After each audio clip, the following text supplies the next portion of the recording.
ગઈકાલે સાંજના 8:30 વાગ્યાના અરસામાં સિંગણપુર પોલીસને પોલીસ કંટ્રોલ રૂમ તરફથી એક સૂચના મળેલી કે સિંગણપુર વિસ્તારમાં આવેલ એસએમસીના સ્વિમિંગ પુલમાં અમુક કર્મચારીઓ મહેફિલનું આયોજન કરી અને દારૂનું સેવન કરે છે। જે મળેલ બાતમી ખરેખર તો આ બાબતે કોઈ મીડિયાના કર્મચારી તરીકે ઓળખ આપનાર વ્યક્તિએ પોતે આ જગ્યાએ આ લોકોને કર્મચારીઓને મહેફિલ માણતા વિડીયો રેકોર્ડિંગ કરેલું અને વિડીયો જે છે એ સોશિયલ મીડિયામાં વાયરલ કરેલો અને વાયરલ વિડીયોમાં પણ એ બોલતા સંભળાય છે અને સ્થાનિક કોર્પોરેટર નરેન્દ્રભાઈને બોલાવે છે। નરેન્દ્રભાઈએ જ આ કંટ્રોલ રૂમમાં ફોન કરેલાની હકીકત તપાસ દરમિયાન જાણવા મળેલ છે।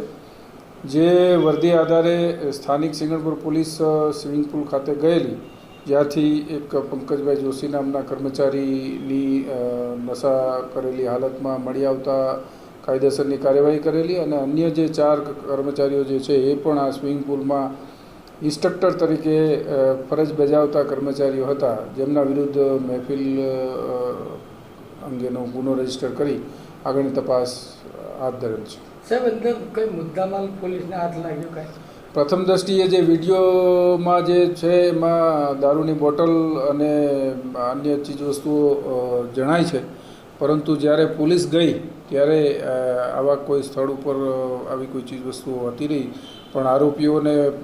હાલ અટક કરેલ છે અને અટકાયત દરમિયાન આરોપીઓની પૂછપરછ કરી અને મુદ્દામાલ ક્યાં સગે વગે કર્યો એ દિશામાં તપાસ હાથ ધરી કાયદેસરની કાર્યવાહી અટક કરેલા તમામ લોકોના બ્લડ સેમ્પલ લેવામાં આવ્યા? તમામના જે પ્રોહિબિશનનો જ કેસ છે, મહેફિલનો કેસ છે, એટલે એની જે સાયન્ટિફિક તપાસ થશે। તમામના બ્લડ સેમ્પલ લેવા કમ્પલસરી છે અને 48 અવર્સ સુધી જો કોઈ પણ વ્યક્તિએ દારૂ પીધો હોય તો એના શરીરમાં બ્લડમાં આલ્કોહોલ આવવાના પૂરેપૂરા શક્યતા રહેલી હોય છે, એટલે એ દિશામાં પણ વ્યવસ્થિત તપાસ કરવામાં આવશે। સાહેબ, ખાસ કરીને સરકારી દફતરોમાં આ રીતે જાહેરમાં દારૂ પીવો કેટલું યોગ્ય? આ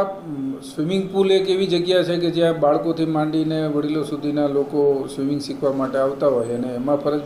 બજાવતા આવા કર્મચારીઓ જો વ્યસની હોય તો આવા બાળકોની જિંદગી માટે પણ જોખમ ગણાય, એટલે ચોક્કસપણે આ એક નિંદનીય કૃત્ય છે અને કાયદા વિરુદ્ધનું કૃત્ય છે, એટલે આવા કૃત્યમાં સખત પોલીસ દ્વારા કાયદાકીય કાર્યવાહી કરવામાં આવશે।